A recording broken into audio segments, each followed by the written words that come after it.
It was a rollicking love affair, born in the Big Apple. She was a very beautiful woman. Some described her as ageless. He was a good-looking man. He was, well put together. Everybody looked at him as the perfect couple, both success written on them. But behind this fairy tale love story, there was danger waiting in the wings. It's not something that we see regularly in Bayonne. It was so shocking when they found that suitcase by the side of the road. The cops were thinking, who could have done this and why? It's a story made for the headlines, one that'll leave a family screaming for justice and plunge detectives deep inside a labyrinth of violence, disguise, and deception. It takes a certain soulless person to do something like that. The red flag should have come up. Something is wrong. He had a whole new identity and a whole new life. Yo, man, you killed my mother in cold blood.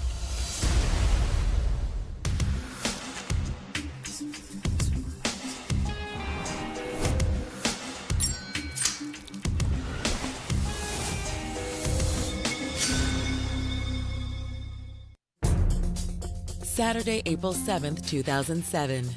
It's a sunny Easter weekend in Riverdale, an upper-middle-class neighborhood on the northernmost edge of New York City's Bronx borough. But while most residents are enjoying a quiet afternoon, along Fieldston Road, New York State Department of Transportation employee Tony Harris is making his daily rounds under the Hudson River Parkway. The Department of Transportation person was working, cleaning the area. He sees a suitcase or bag leaning up against the wall of the underpass. He attempted to pick it up, and the handle broke because it was too heavy. Hey, James. So he called over one of his coworkers to see if they could lift the bag together and realized it was just way too heavy.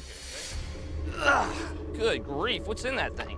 When Tony moves to open the duffel bag, he notices it's already partially unzipped. He sees a plastic bag protruding somewhat from the open zipper, and he uses a stick to penetrate the bag, and in doing so, he sees a white sheet, what appears to be blue jeans and white socks, and immediately realizes something is wrong.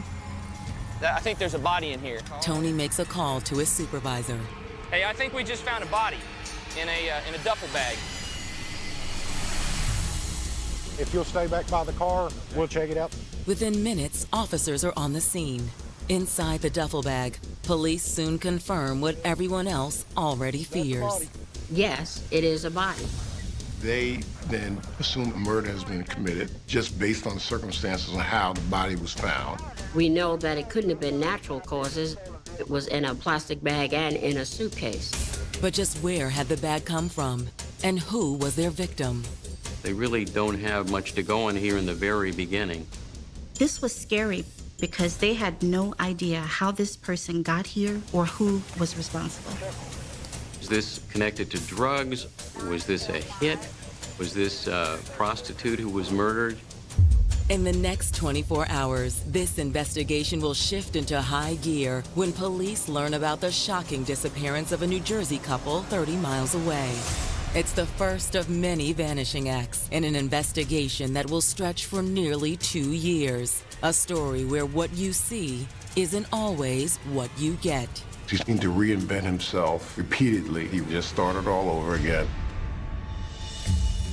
Born in Washington Heights, New York in 1971, Christy Neely grew up in a large and loving family.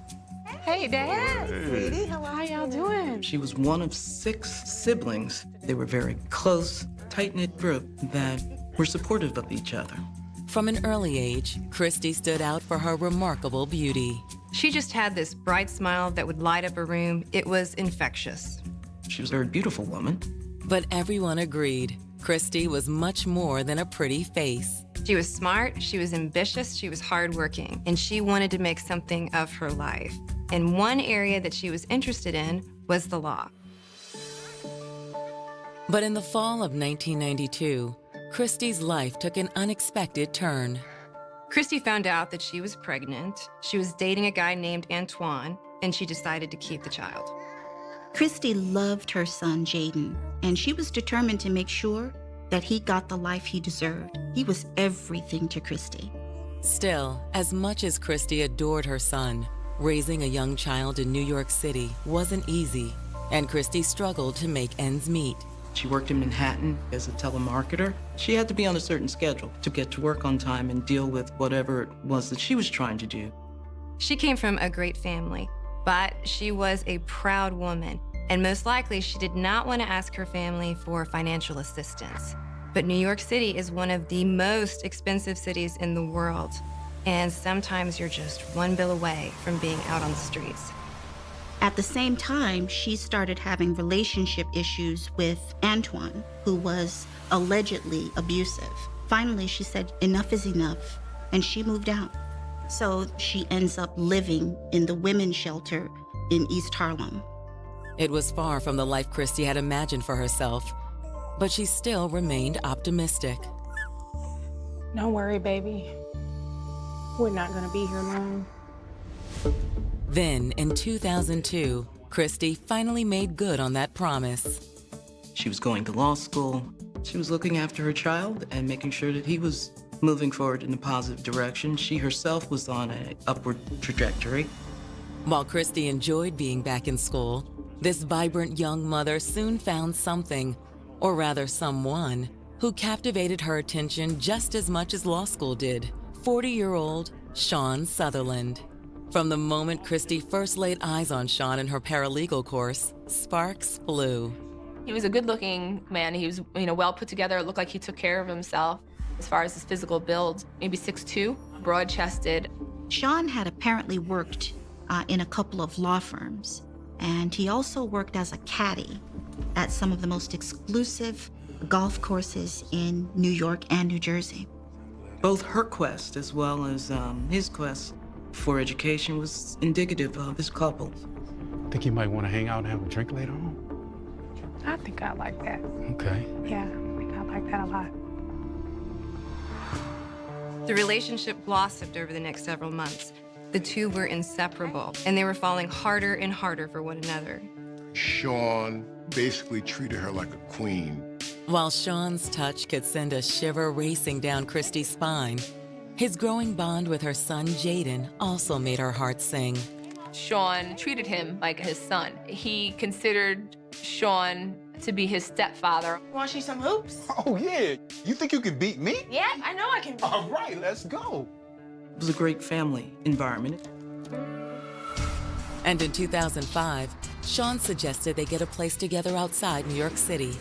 I think Christy was a little hesitant to move out of the city and away from her family, but Sean convinced her that it was best for her and her son. That summer, they moved less than an hour away to Bayonne, New Jersey. It's a very nice community. There's a lot of children. It's a very family-oriented community. And while they both continued taking law classes, Sean soon landed a nice-paying gig at the best golf course in town.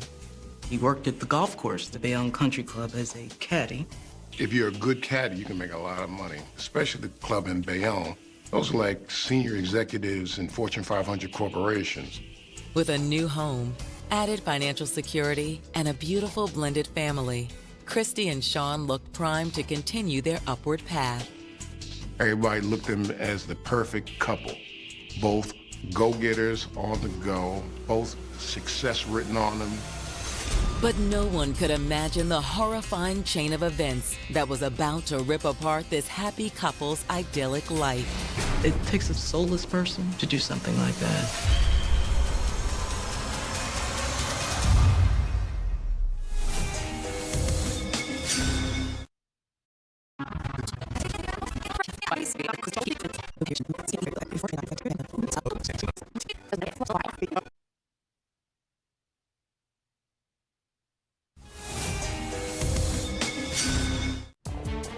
In early 2007, nothing seemed impossible for Bayonne, New Jersey residents Christy Neely and her boyfriend, Sean Sutherland. In the eyes of the community, both Sean and Christy, quite a handsome couple, quite a great-looking family. They appeared to be what the American dream could be described as. They had been together for the last 5 years. Both were happily employed, and they were providing a home for Christy's son, Jaden, which he deserved. Life seemed good. While it seemed this upwardly mobile couple's fortunes were rising faster than the Manhattan skyline, a sickening discovery on April 7, 2007 underneath a Bronx overpass, sets in motion a chain of events that will cast a dark cloud over their lives. Is the area secure? Yes, ma'am. We secured the area. What do we got? Well, a Department of Transportation worker had gone under the underpass there along the Henry Hudson Parkway and discovered this luggage, tried to remove that piece of luggage.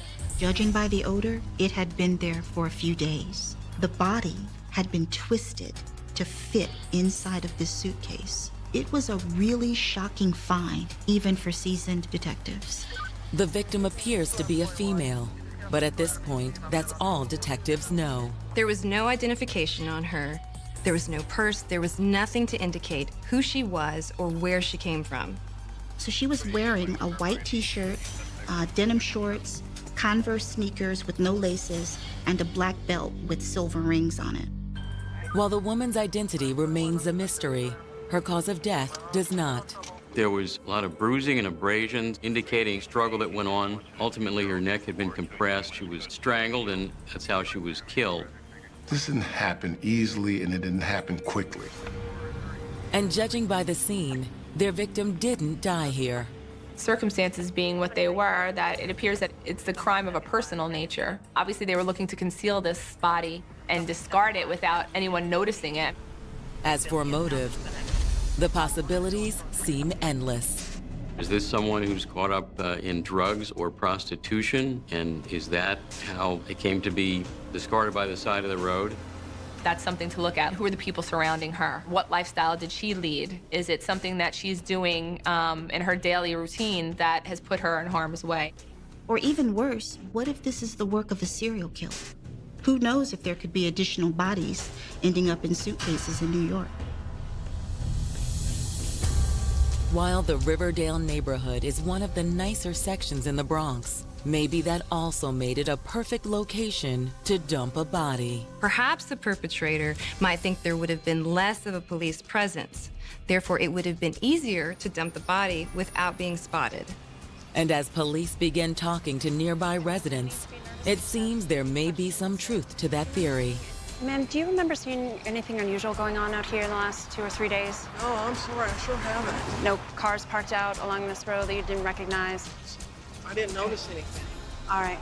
No one had seen anything, and the police didn't find any evidence in the surrounding area. So this was a total mystery.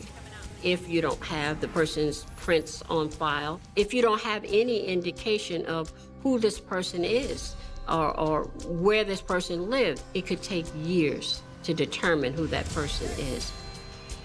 Detectives! Excuse me. Then a search of the bag yields a small ray of hope. This is what we got out of the bag, some jewelry. Along with a bracelet, the victim was wearing a small pinky ring. It was a silver, two-stone turquoise ring. It's not much, but maybe it's the traction this investigation so desperately needs. Let's add that to the description and get it out to the media as soon as possible, all right? Yes, ma'am. Most people know what their friends or family may wear, if it's a ring or a bracelet or something. They had to get it out there. NYPD had to get it out to the public. And the public is really one of the best resources that we have in police work. On April 9th, authorities release a sketch of their victim to the media, along with a photograph of the jewelry. The press immediately picks up the case, and multiple media outlets run the story on their evening news program. As one might imagine, finding a body inside of a suitcase is not an everyday occurrence. That evening, a New Jersey woman named Carol Cassay is just settling into bed when she decides to turn on her television set. She was watching a clip about a woman's body that was discovered on the side of the Henry Hudson Parkway in the Bronx inside of a suitcase. It's at that moment the news program shows the victim's composite sketch and her jewelry. Oh my God. She recognizes some of the jewelry as being rings that she herself had purchased for her friend. No. As Carol reaches for her phone, nothing could prepare her for what she's about to hear. It was enough to break your heart, but the worst part about it was that there were 2 missing people.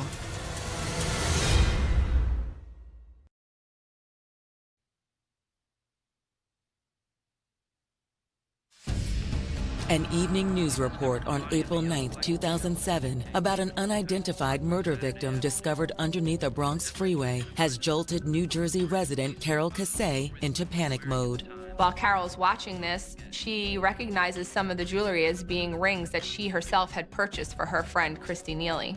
Carol immediately calls Christy's younger brother in New York. Oh, please don't let this be her. When she sees this, she reaches out to Christy's brother, Chris, and she lets Chris know that she had just seen this on the television, and she believes that the woman in the suitcase might possibly be Christy.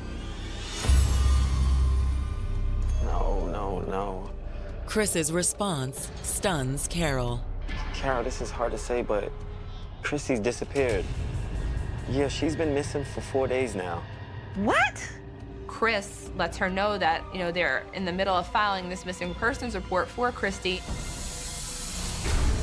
As her friends and family hold out hope that the dead woman featured on the evening news isn't their beloved Christy, detectives dig deeper into the missing persons report filed by Christy's family.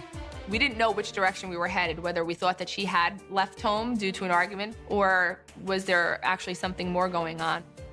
One of the first people investigators want to talk to is the man who filed the missing persons report, Christy's brother, Chris Neely. Hi, Chris. Hey. I'm Detective Diaz, and we brought you in just to ask you a few questions, okay? Okay. Can you tell me when you found out that Christy was missing? According to Chris, everything he knows at this point comes from Christy's 14-year-old son, Jaden.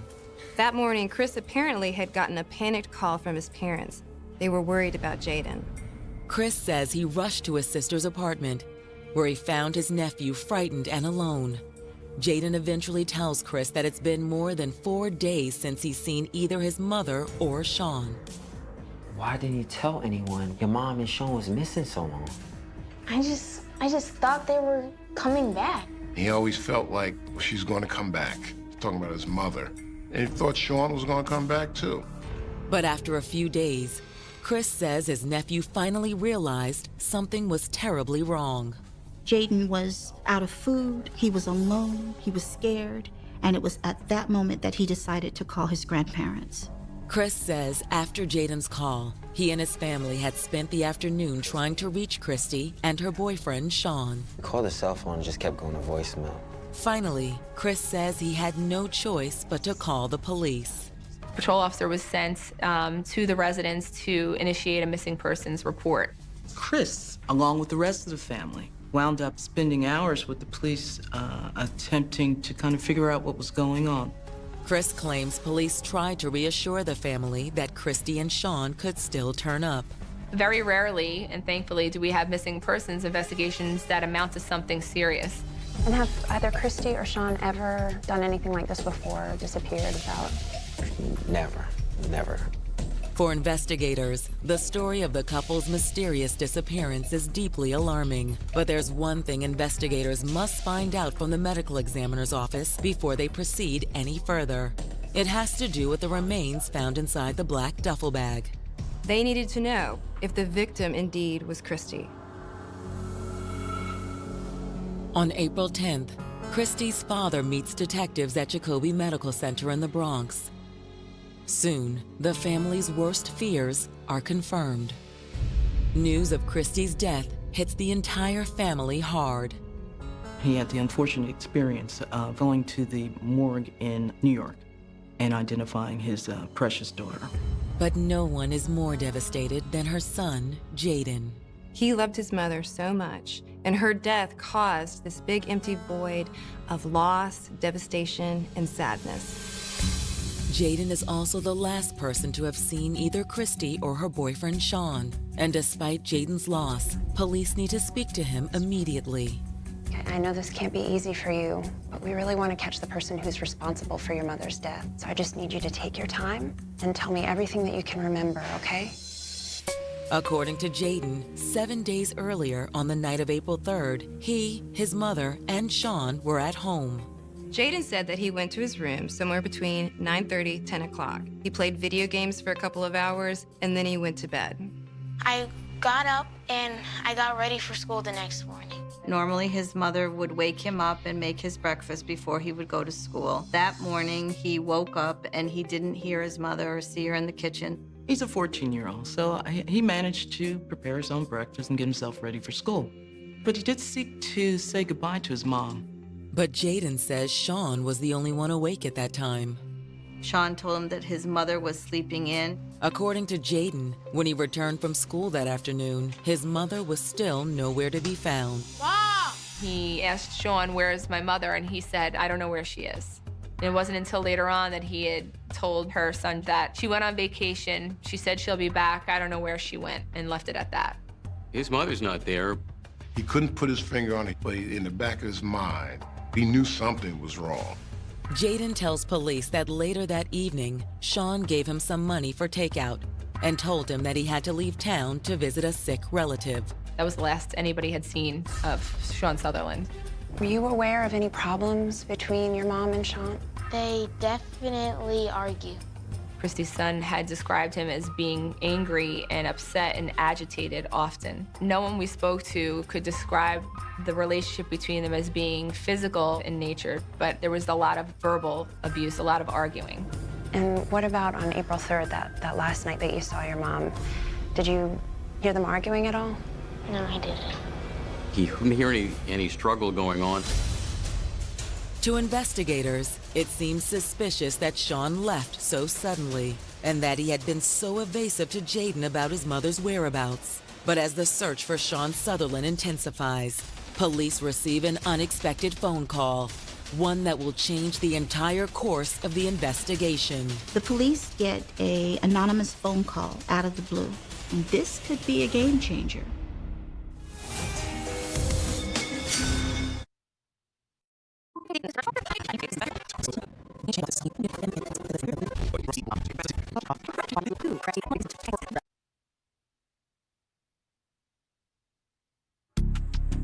On April 7th, 2007, Christy Neely's body was found stuffed in a duffel bag underneath a Bronx overpass. Now, less than 48 hours after Christy's body was identified, investigators are looking for her missing boyfriend, Sean Sutherland, after an eye-opening conversation with Christy's son, Jaden. They fought constantly, from what her son said. There was a constant fighting, constant battling. Could one of these fights between Christy and Sean have turned deadly? To detectives, it seems unlikely given Jaden's statement about the night of her disappearance. Did you hear them arguing at all? No, I didn't. Okay. It seems odd that Sean would vanish into thin air. But at the same time, if a confrontation had occurred, you would think somebody would have heard it. And Jaden's room was right next door. While the questions continue to mount, on April 18, 2007, police receive a shocking call. So a woman called claiming that she had information about Christy's homicide. Surprisingly, this information is not about Sean Sutherland. It's about Jaden's father and Christy's ex-boyfriend, Antoine. This unidentified caller alleges that Antoine assaulted Christy and had assaulted her in the past. And that's one reason why Christy was living in a shelter for a period of time. If this was the father of Christy's child, it's possible Antoine still had contact with Christy. Maybe Antoine was jealous of Sean and Christy's relationship. Maybe Antoine did something to her, and Sean found out about it and went after him. In light of Christy's violent injuries, detectives know this theory isn't out of the question. Strangulation is considered a passionate murder. There has to be emotion involved in that. It takes a lot for somebody to take their hands and actually choke the life out of some individual. That evening, detectives sit down with Antoine and ask him about his relationship with his ex. Listen, Antoine, we got a call about you. This person claimed that you physically assaulted Christy before. Now she's dead. You know anything about this? Hey, look. We had some arguments before, but that was a long time ago. He was adamant that this was all a thing of the past. How did you feel about Christy and Sean's relationship? can be hard for a man to take sometimes. Like I said, we was cool. She met her new guy. She moved on with her life, and I did the same thing. Antoine's story never wavers, and it seems like he's telling them the truth, so they decide to let him go. Great. We appreciate you coming in today. You eliminate all the options, one by one. And in this circumstance, they probably eliminated every other option except for Sean. When police question Christy's friends and family, the picture that emerges is in stark contrast to the one she and Sean portrayed to the outside world. Christy's family members described him as having a dark side and being a jealous person. Talk to you later. Bye. Who's that on that phone? Just a girlfriend from work. It better not be no guy. He apparently was a very jealous man, very insecure man, and sought to keep a certain reign on Christy.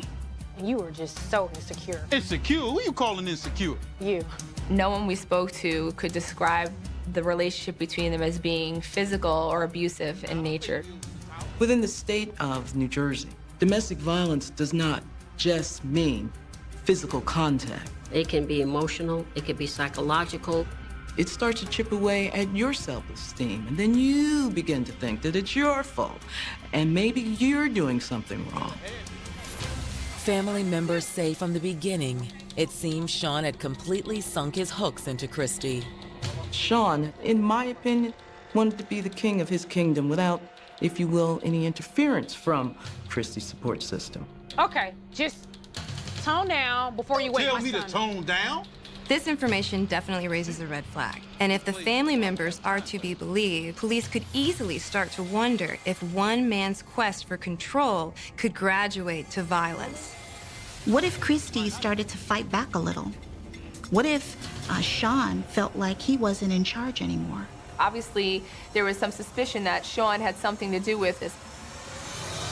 But was Sean really capable of murdering the woman he loved? A 1 in a million discovery is about to answer that question and send police on a multi-state manhunt.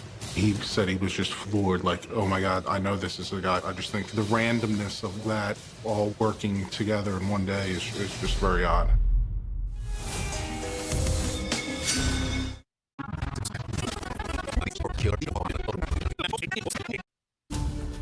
While police in Bayonne, New Jersey are investigating the murder of 36-year-old Christy Neely, they uncover a dark secret about her relationship with boyfriend Sean Sutherland. Sean was described as controlling and jealous. And that, coupled with the fact that he disappeared one day after Christy vanished, led investigators to believe that maybe this was their guy. As the search for Sean continues, Bayonne investigator Nikki Diaz and her partner Keith Striffolino decide to see what else they can dig up. They start with the bag used to dispose of Christy Neely's body. It was one of those expandable duffel bags with zippers. We were able to see the brand name, which was G&S. We decided to go check the local shopping district, which was not far from Christy's residence. It was a shot in the dark. We had checked 4 stores and came up with nothing. Okay, this is the last one, all right? As the 2 detectives enter the final store on their list, something immediately catches their attention. We saw 2 bags that appeared to be identical to the bag that Christy's body had been found in, right down to the brand name G&S. Yes, ma'am. We immediately found the store owner. We had asked him if he would remember that particular sale of that bag, and he said that he didn't, but it was very likely that his store manager would remember. Though there's no surveillance footage to back her up, the clerk's memory of the individual who made the purchase is crystal clear. African-American, like 40s, early 50s. He had come in a couple of times. He came in and bought 1 suitcase. He came back a few hours later and stated that it was too small, and he bought a similar suitcase and left again. Do you still have that bag that he returned? Yes, ma'am, I do. It's in the back. But before taking the suitcase to the crime lab for testing, detectives present a photo array to the store manager. Do you recognize any of these? There's a photo lineup, and one of those photos was a photo of Sean Sutherland. Yes, ma'am. This is the gentleman here. You sure? Is this guy? The individual that worked in the store was able to identify Sean Sutherland positively as the individual that purchased that piece of luggage. While it's a stunning turn for the investigation, the test results on Sean's returned luggage are even more mind-blowing. Christy's DNA was found inside that bag. You can only surmise or conclude reasonably he tried to stuff her in that and she didn't fit, so he went and got a larger piece of luggage. As for Sean's possible location, family members tell investigators he may be holed up with a cousin in Long Island, New York. That night, they move in to make an arrest. This is a guy who is accused of murder, and now he's on the run. He is probably not going to go down without a fight. But when officers move in, the only person at home is Sean's cousin. Sean, let me see your hands. Let me see your hands, Sean. Get on the ground. Get on the ground. That's Sean. Get on the ground. I'm not Sean, man. He's not here. It was a dead end. In the weeks that follow, further frustration mounts. He never went back to work. He didn't use his phone, didn't contact anyone. No one knew where he was. They just couldn't find him. Literally, he fell off the face of the earth to them. 1 year passes, and there's still no sign of Sean Sutherland. It was just so frustrating to Christy's family and friends, as well as the police, because it was just like Sean vanished. Then, a year and a half after Christy's murder, a tip comes in from a man who lived just down the street from Christy and Sean in Bayonne, New Jersey. But the man's not in Bayonne now. He's at a golf course in a small town in suburban Philadelphia. Yes, I'm at the Philadelphia Cricket Club. I just finished playing a round. My caddy said his name was Keith Davis. I swear he's one in that murder investigation. What? Slow down, slow down. He went to the first tee. He was introduced to Keith Davis as his caddy, and he said he was just floored, like, oh my God, I know this is the guy. I remember on the news watching the details. I swear it's Sean Sutherland. Investigators immediately reach out to their counterpart, Detective Craig Cubbin, at the White Marsh Police Department. That afternoon, Detective Cubbin and his sergeant head to the club. I get there with my sergeant. We talk to Keith Davis, and I tell Keith why we're there. I said, New York has contacted us, and they think you might be a person of interest. I go, are you Sean Sutherland? And he acts like he has no idea what I'm talking about. He goes, I'm Keith Davis. Sean Sutherland? No, man, I'm Keith Davis, man. He was calm and cool. No change of demeanor there. The whole time, I'm not convinced it was Sean. I think it might just be a mix-up of, looks like a certain guy. But just to be certain, detectives ask to see the man's ID. No, man, my ID's up in the clubhouse. I said, oh, it looks like you have a wallet in your pocket.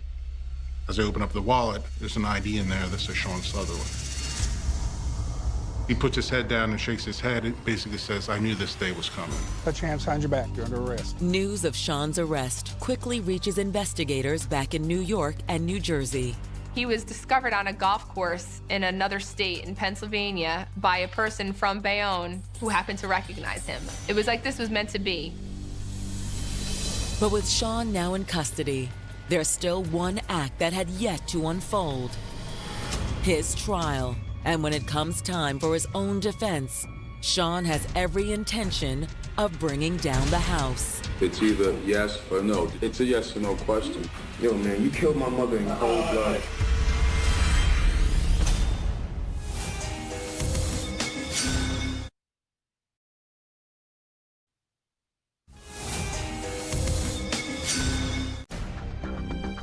It's been nearly 5 years since Christy Neely's body was found stuffed in a suitcase underneath a Bronx freeway.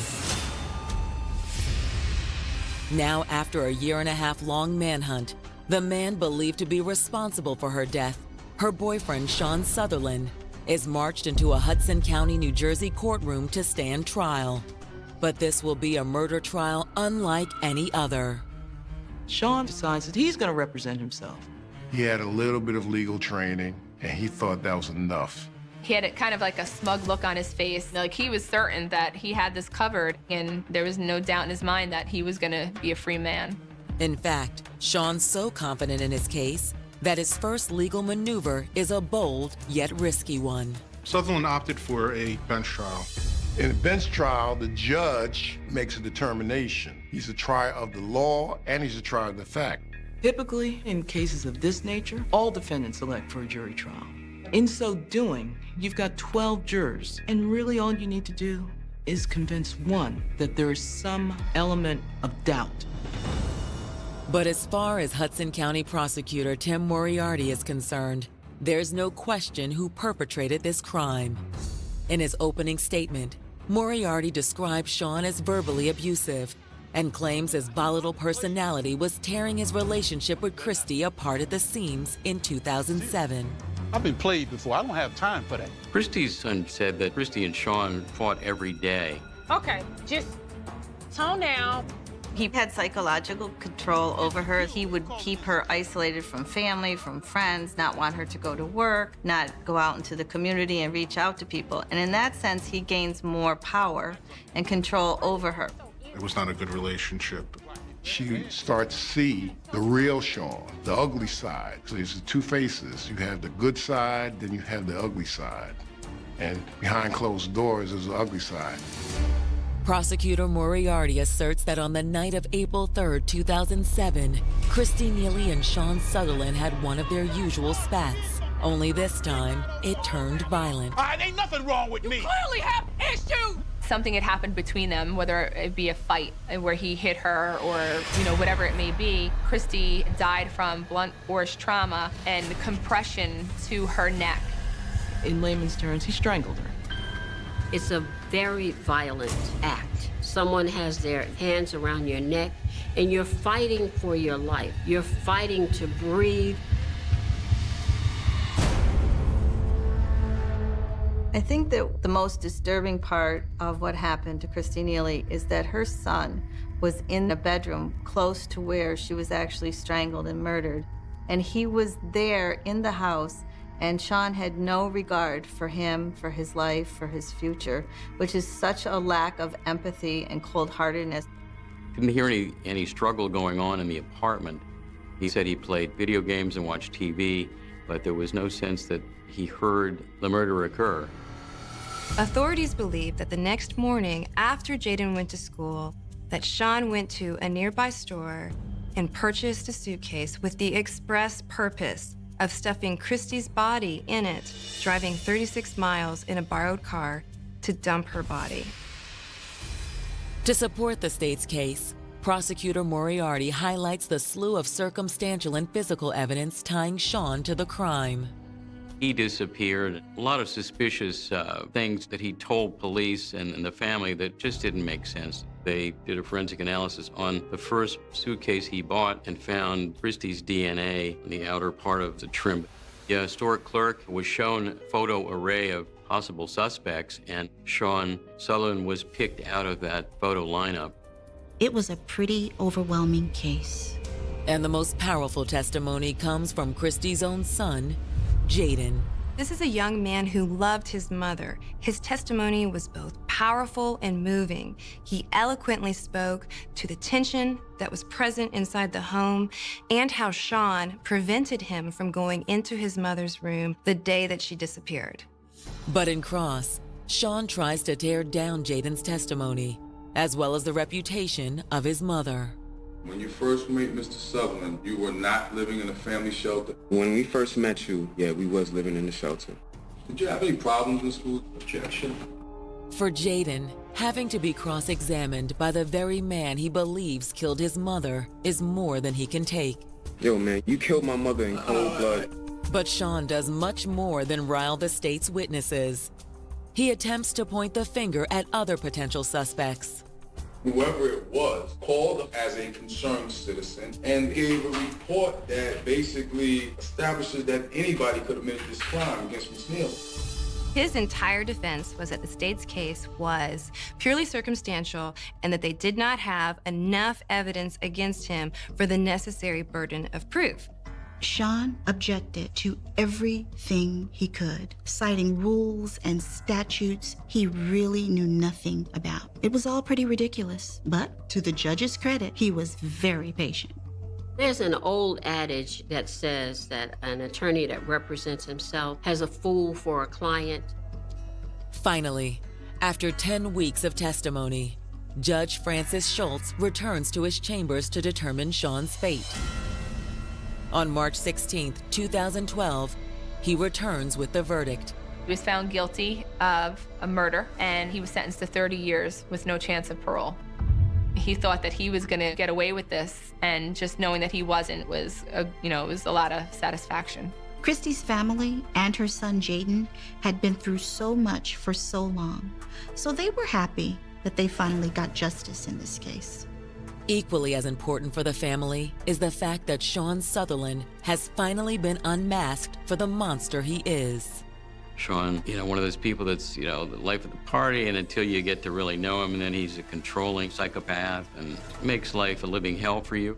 But it's too little too late for the loving mother who fell prey to this master of manipulation. When he felt like he had the hold on you, then he could be gracious and charming and very social. But when he realized that you didn't buy his act, that's when the evil side came out. And unfortunately for Christy, she saw...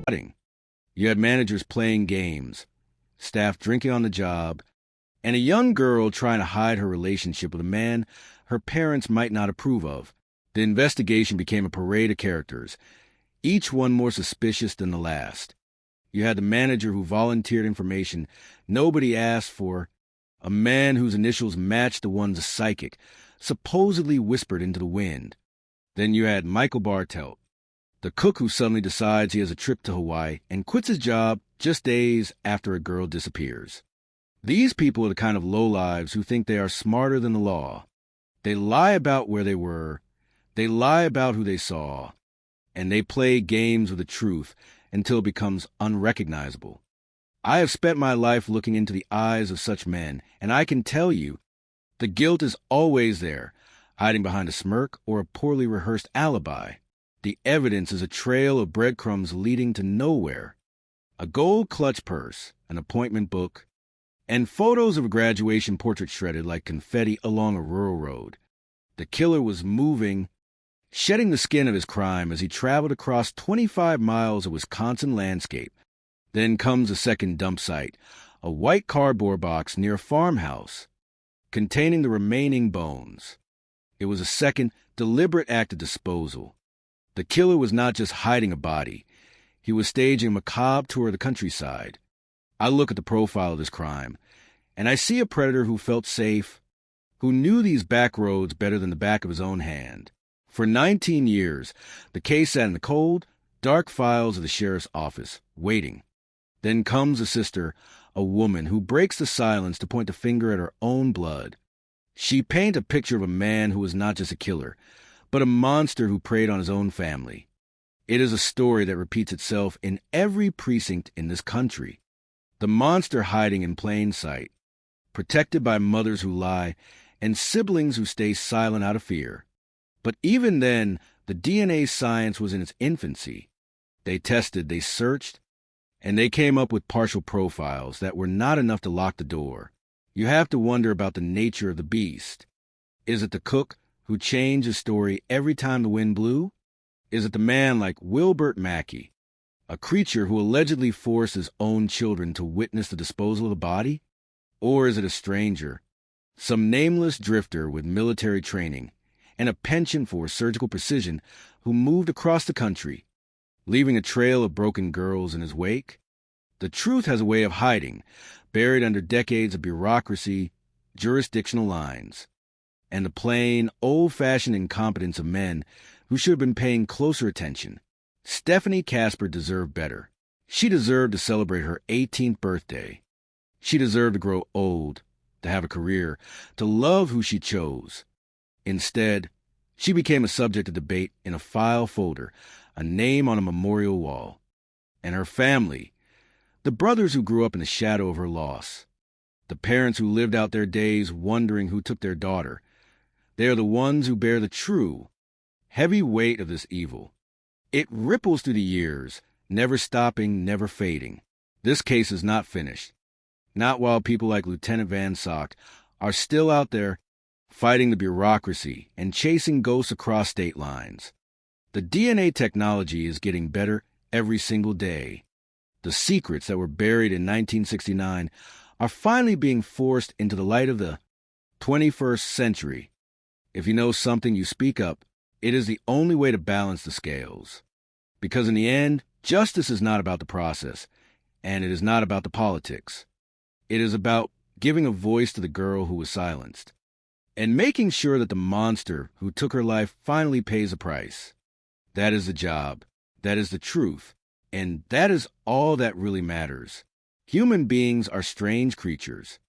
They complicate their lives with lies and debts, and then they act surprised when the house of cards comes crashing down.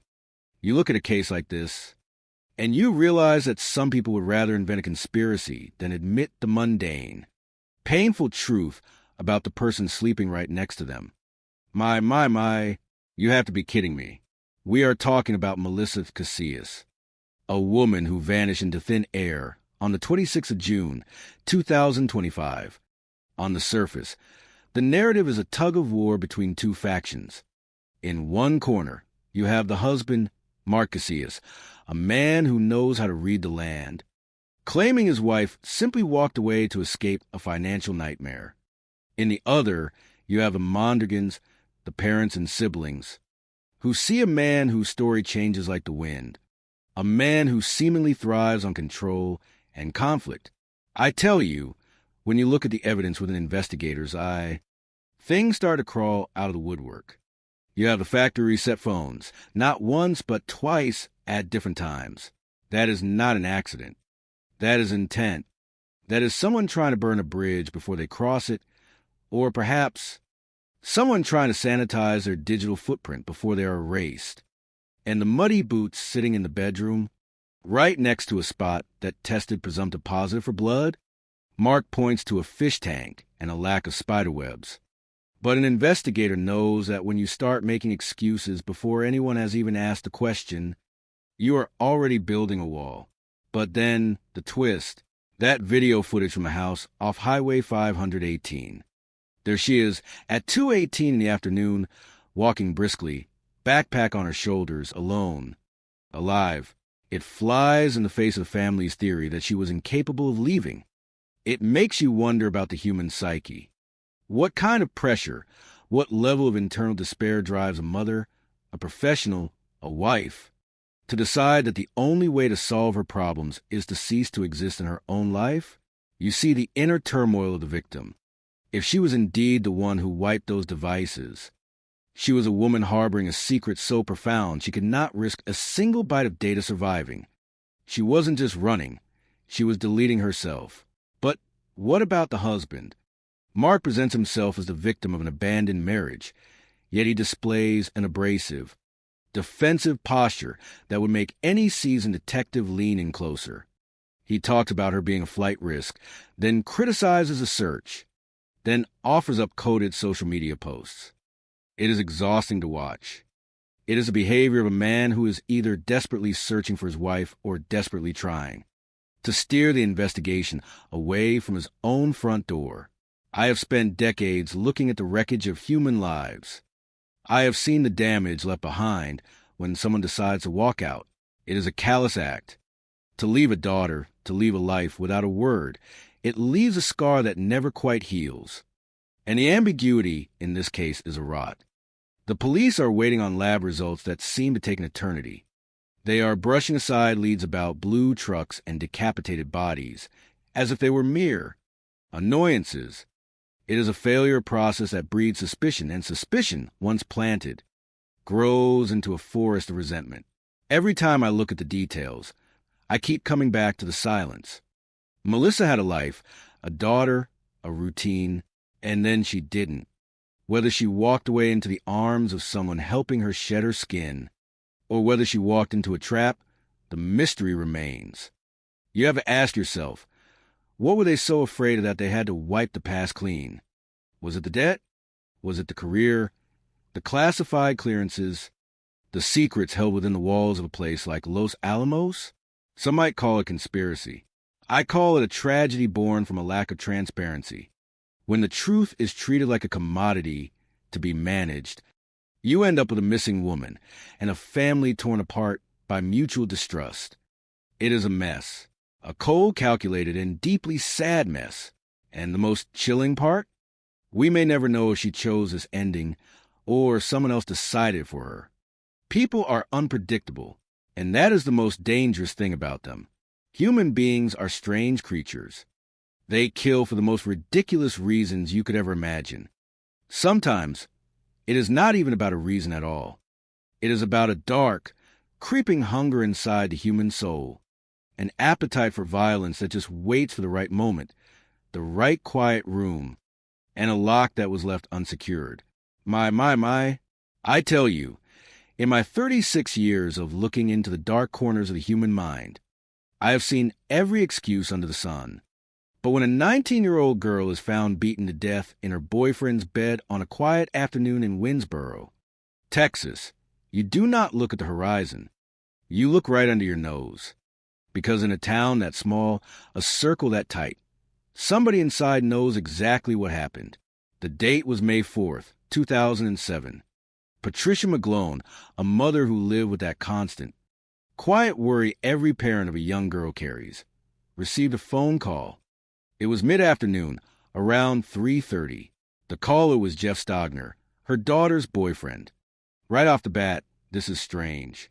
Patricia was not a fan of Jeff.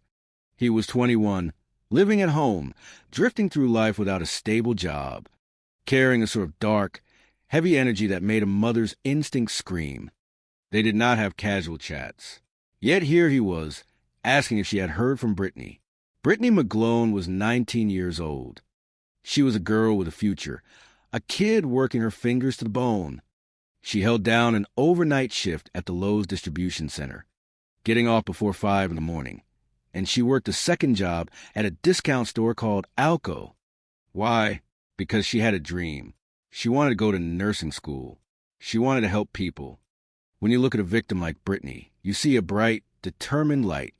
When you look at her killer, you see a shadow that wanted nothing more than to put that light out. Normally, Brittany would have gone straight to her own home after her grueling night shift to sleep. But on this morning, she broke her routine. She went to Jeff's house instead, just to spend a little time with him before he and his stepdad had to drive a couple of hours away to pick up his grandmother. That small, innocent change in her schedule, the one night she did not go home, proved fatal. Jeff told Patricia that he had been trying to call Brittany all day from the road, but her cell phone just kept ringing. Patricia, now feeling that cold knot of dread tightening in her stomach, tried calling her daughter over and over. No answer. When she called Jeff back, he was just pulling into his driveway. He told her, never mind, her truck is parked outside. She must just be sleeping really hard. But she was not sleeping. When Jeff walked into his bedroom, he found Brittany. She was lying in his bed, completely naked. The scene was one of absolute brutal savagery. There was blood on the sheets, on the pillow, and cast-off blood splattered on the wall behind a headboard. The unmistakable signature of a victim struck repeatedly with tremendous force. The weapon, which investigators later believed to be a heavy metal tool like a tire iron or crowbar, was nowhere to be found. Yet, nothing else in the room was disturbed. Her jeans and boots were right where she had left them on the floor. Jeff claimed she had been wearing a t-shirt and underwear when she got into bed with him earlier. That morning, the shirt was still in the room, but her underwear was gone, taken. A trophy, perhaps, or a desperate attempt to cover up a sexual assault. But here's the detail that makes my blood run cold. In the bathroom, investigators found unmistakable signs that the killer had taken a shower. Think about that for a second. You just bludgeoned a 19-year-old girl to death. The room is painted in her blood. Instead of running, instead of panicking, you walk into the bathroom, turn on the water, and wash your life off your skin. That is not the behavior of a panicked stranger. That is the behavior of someone who felt comfortable in that house. Someone who knew they had time. Initially, the sheriff's deputies looked hard at Jeff and his stepdad. The stepdad claimed he had seen Brittany alive and sleeping around 9 in the morning, right before he and Jeff left for the road trip. To leave the house, they literally had to pass right through Jeff's bedroom. If Jeff was the killer, he had a very short window, or the entire grandmother trip was a staged alibi. But investigators checked the route. They pulled surveillance footage from a convenience store. The timestamps lined up perfectly. Jeff and his stepdad were cleared of the physical act. Then there was a grandfather, James McGlone. During Brittany's funeral, an event where the entire town gathered, whispering. Looking over their shoulders, James walked up to Brittany's sister, Hope, put his arm around her, and asked a chilling, detached question. Have you gone to see the body yet? Hope froze, because she held a dark secret. Shortly before her death, Brittany had confided in her that James had been sexually abusing her for years. It was a motive as old as time, silencing a victim before the truth could destroy him. Investigators dove into James's life, but the cold hard facts intervened. Time cards proved he was at work from 7 in the morning until 4:30 in the afternoon on the day of the murder. He was ruled out. So, who was left in this tiny circle of people who actually knew Brittany was sleeping alone in that house? There was one more name, Chad Carr. Chad was 25 years old, a grown man dating Jeff's high school-age sister, Velva. He had no real connection to Brittany. They were just acquaintances, orbiting the same household. But on the morning of May 4th, around 8:30, while Jeff and his stepdad were working on their car in the driveway, Chad stopped by to pick up something for Velva. They told him not to go inside because Brittany was sleeping. Chad left. Or at least, that is what he wanted them to think. When investigators looked closely at Chad, the red flags started piling up like a multi-car pileup on the interstate. On the afternoon the body was found, Chad and Velva showed up at the scene. A deputy noted that Chad was shaking, visibly nervous, and fidgeting so badly that Velva had to tell him to calm down. When questioned, Chad gave detectives an incredibly detailed play-by-play alibi of his morning. When a suspect is too detailed, when they tell you every single turn they took and every convenience store they visited before you even ask, they are not remembering, they are constructing. Chad claimed he went to Alco, then went home to change his clothes because it was too hot, then went to Sonic, then dropped off breakfast, and then arrived 15 minutes early for a 10 o'clock eye appointment. But investigators did their homework. They pulled the weather reports. It was mild, high 60s, low 70s, not change your clothes weather. They interviewed the eye doctor staff. Chad did not arrive 15 minutes early. He arrived late at 10:20 and had called them claiming he had car trouble, a detail he conveniently forgot to mention to the police. Between 9:21, when Chad was seen on surveillance leaving Alco, and 10:20, when he arrived at the doctor, there was a gap of 59 minutes. The drive from Alco to Jeff's house was a mere 6 minutes. 59 minutes is more than enough time to walk into an unlocked house, commit a brutal murder, wash yourself clean in the shower, change your bloody clothes, and drive to your appointment. They put Chad on a polygraph. He failed. They searched the home where he was staying. They found a gray ski mask, a pair of bloody shorts, a bloody t-shirt, and 2 pairs of women's underwear. One pair was size 7, Velva size. The other was a white, size 5 pair. No one in Jeff's house wore a size 5, but Patricia McGlone confirmed that size 5 was Brittany's exact size. Yet, because the search happened 2 weeks after the murder, the underwear had been washed. The DNA was inconclusive. There was no physical link. Then, 8 months later, Velva came forward. The weight of her own suspicion had become too heavy to carry. She told police that when Chad picked her up from school on the afternoon of the murder, he smelled strongly of a very specific body wash, ultra-rich shea butter.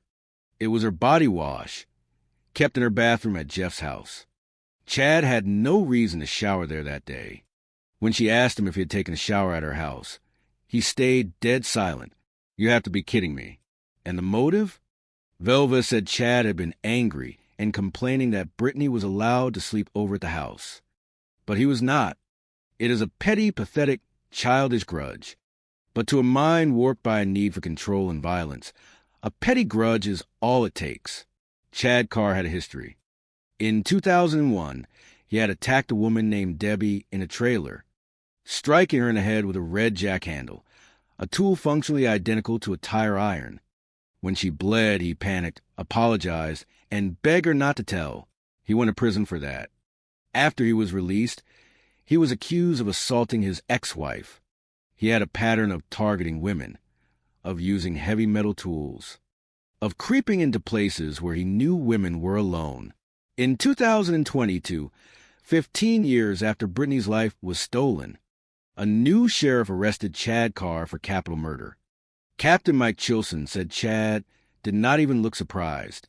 He looked relieved, and when a Texas Ranger spoke to him, Chad immediately started changing his story, claiming he'd actually been in and out of Jeff's house all the time, trying to get ahead of any DNA they might have found.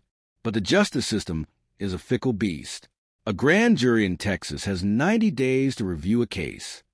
After 90 days, they returned a no bill, no trial. The sheriff and the captain believe the grand jury, knowing that Chow Tran and his wife stood to inherit a significant sum from the life insurance policies. Daphne had proposed a dark solution. By removing the elderly couple, the family would receive the insurance payout, allowing them to finally settle their debt with her. When investigators pressed Bobby on how he had obtained the key to the apartment, his response left them stunned.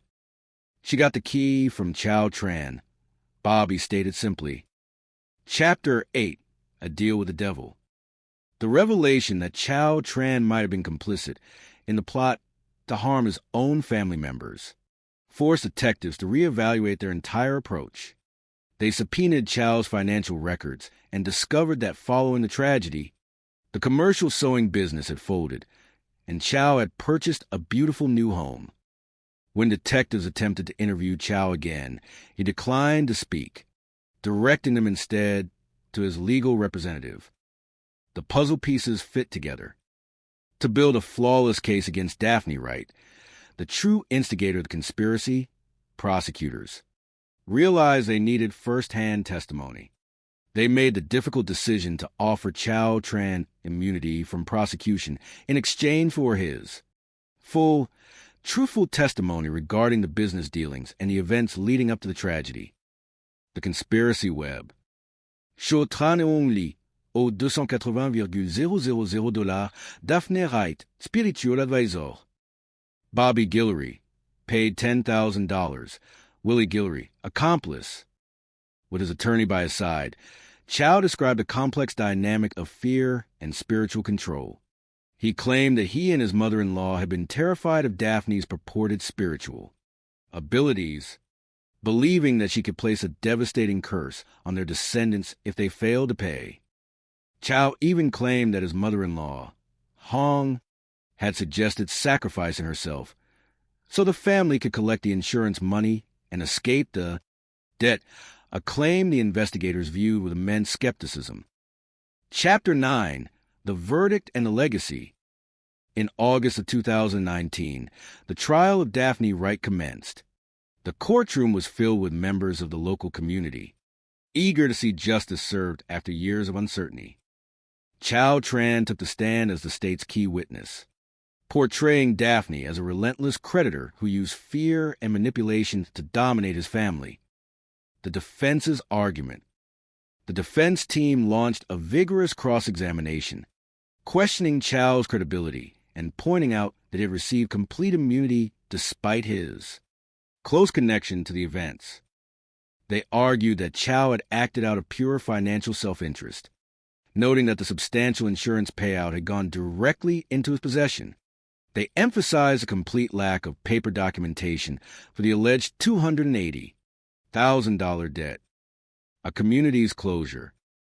After hours of deliberation, the jury returned their verdict. Daphne Wright was found guilty of capital murder. The court sentenced her to life in prison without the possibility of parole, ensuring she would never again exert influence over others. Bobby Guillory also received a lengthy prison sentence for his role in the conspiracy. Though some investigators felt a lingering sense of disappointment that Chow Tran did not face criminal charges due to his immunity agreement, they found comfort in the knowledge that the primary instigators had been held accountable. The story of Long Nguyen and Hong Lee remained a poignant reminder of the vulnerabilities faced by immigrant families striving for success in a new land. The local Arlington community continued to honor the memory of the gentle couple, remembering them not for the tragedy that took them, but for the warmth, industry, and love they had shared during their journey to fulfill their dreams. The summer sun in Texas does not rise so much as it descends, heavy and golden, pressing the humidity of the Gulf against the flat asphalt of Arlington. At 7 in the morning on the 10th of June, 2012, the air was already thick enough to taste. Chow Tran stood near the curb of the apartment complex, his hands stuffed deep into his pockets.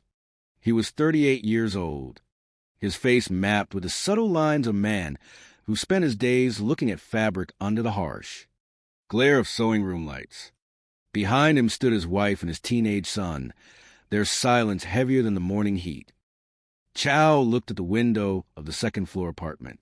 It was open, just a crack, but in this heat, no one left a window open.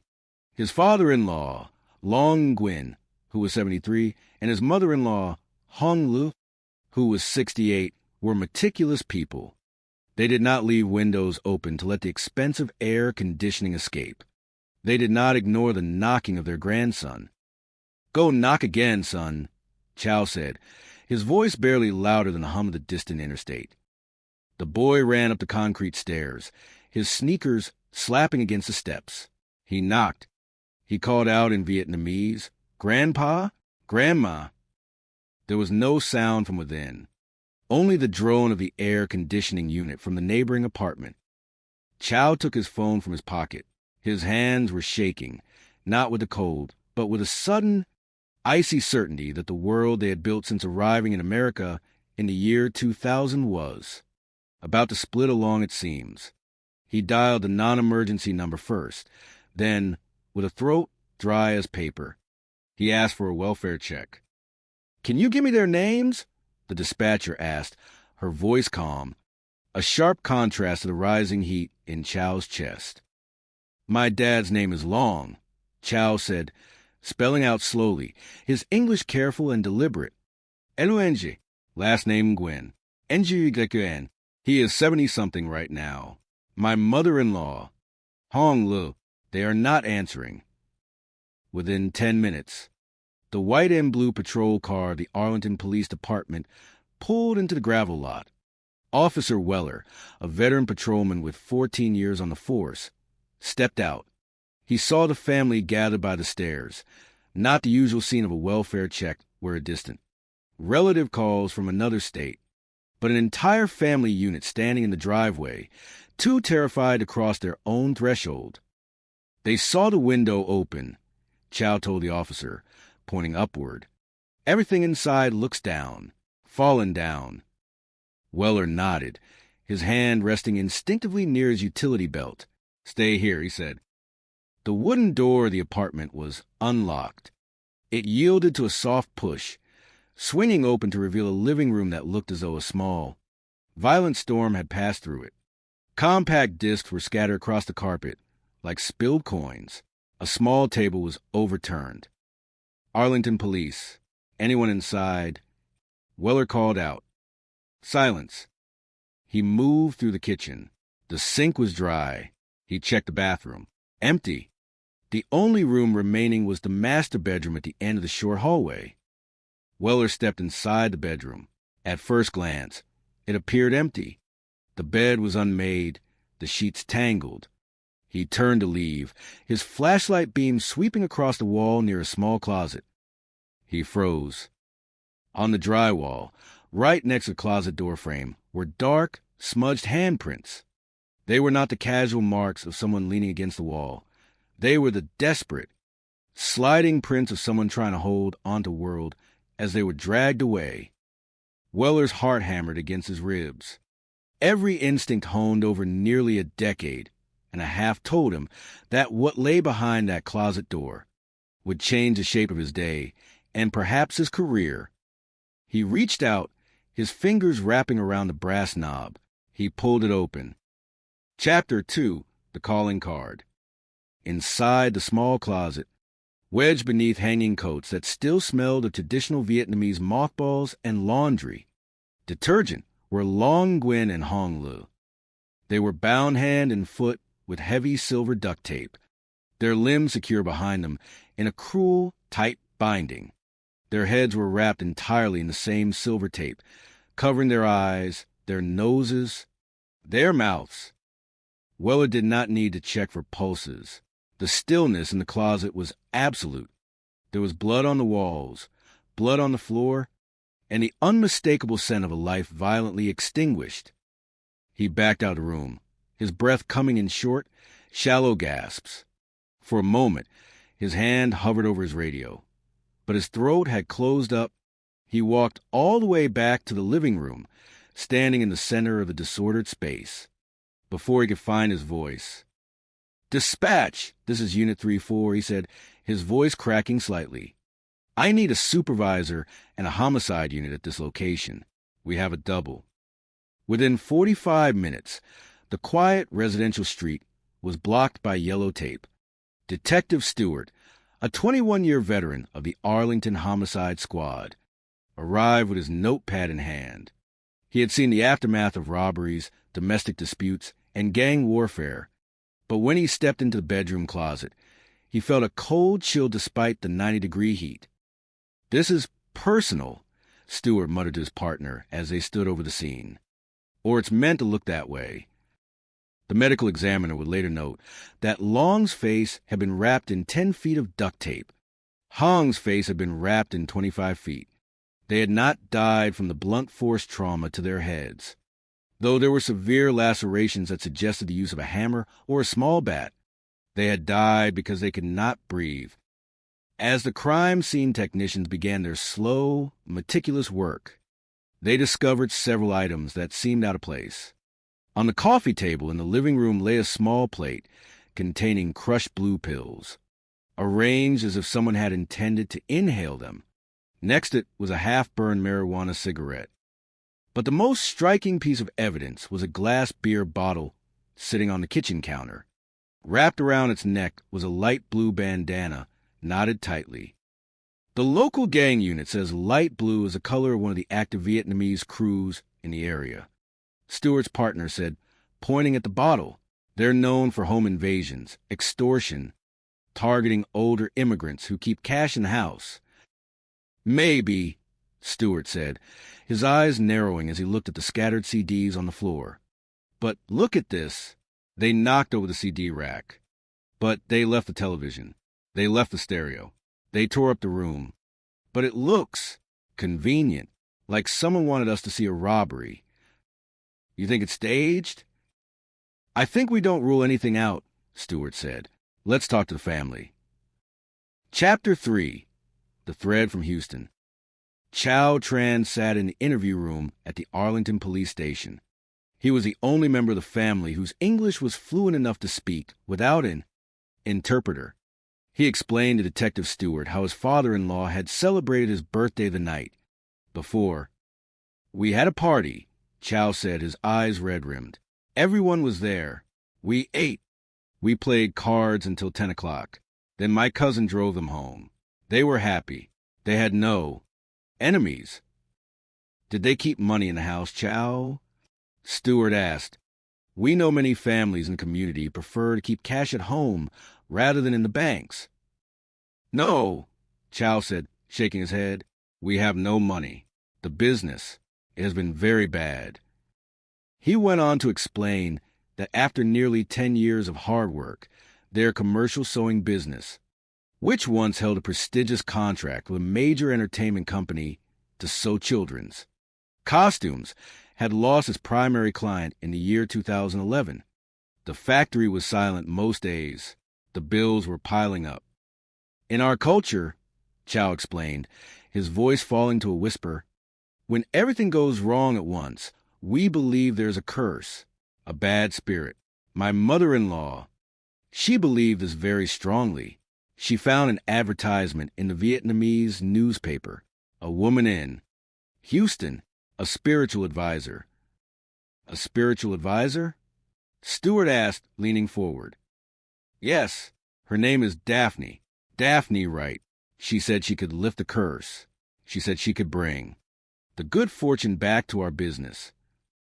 Chow described how he and his mother-in-law had driven 250 miles to Houston to meet. With Daphne, she lived in a comfortable home, surrounded by the trappings of a successful business. She had performed a ritual, burning incense and reciting prayers, promising that the sewing business would soon see a grand revival. But the revival never came. Instead, the debt grew. How much did you pay her, Chow? Chow looked down at his hands, his fingers twisting together. At first, a few thousand, but then she said the curse was very deep. She needed to do more rituals. She said we could pay her later on credit, but then the bill became very big. How big? $250,000, Chow whispered. Maybe more. $280,000. Stewart stared at him. $280,000 for spiritual advice? She told us if we did not pay. Chow said, his eyes wide with an old, deep-seated terror, the spirits would take everything. She said she would put a curse on us that we could never escape. Chapter 4. The Cold Years. For more than 2 years, the investigation into the murders of Long Nguyen and Hong Lu went cold. The DNA recovered from a marijuana cigarette left at the scene did not match anyone in the national database. The blue bandana led to several dead ends. Local gang members denied any involvement, and their alibis held up under scrutiny. The fingerprints on the beer bottle were smudge-marked and unusable. Chow Tran stopped returning Detective Stewart's phone calls. When the detective tried to visit the family home, he was met by a lawyer who politely but firmly informed him that Chow would no longer speak to the police without representation. He's hiding something, Stewart's partner said as they looked at the whiteboard in the homicide office, where the victims' photos had sat since 2012. But we don't have enough to connect him to the crime scene. His alibi for the night of the murder is solid. He was at his own house with 10 other people. And the business? Stewart asked. Folded, his partner replied. But here's the interesting part. A few months after the murders, Chow and his wife collected on 2 life insurance policies, $1 million total. They bought a new house in a nice neighborhood. They didn't reopen the sewing shop. And Daphne, right? Still in Houston, still advertising in the local papers, still taking clients. The case might have remained on the shelf forever if not for a horse. In October of the year 2015, a young man named Willie Guillory was arrested in Houston for the theft of a horse, a felony offense. In the state of Texas, because it was a felony conviction, the law required Willie, who had just turned 19, to submit a DNA sample to the state database. Within 48 hours of his arrest, a computer in Austin flagged a match. The DNA from a teenager who had stolen a horse in Houston matched the DNA found on a half-burned marijuana cigarette left on the coffee table of Long Nguyen and Hong Lu 3 years earlier. "We've got him," Stewart said, grabbing his jacket from the back of his chair. "Let's go to Houston." Chapter 5. The Confession of a Nephew. Willie Guillory did not look like a hardened gang member. When Detective Stewart sat across from him in the interrogation room, the 19-year-old was shivering despite his heavy jacket. "I was in Arlington," Willie said, his voice high and nervous. "I don't know nothing about no old people." "Willie," Stewart said, laying a color photograph of the marijuana cigarette on the table, "your DNA is on this. It was found next to 2 people who were beaten and suffocated to death. You were 16 years old when this happened. If you don't talk to us, you're going to face the needle." The young man stared at the photograph. His eyes filled with tears, and he began to shake. "It was my uncle," Willie sobbed, burying his face in his hands. "My Uncle Bobby. He told me we had to go do a job up in Arlington. He said we were just going to scare some people who owed money to his friend."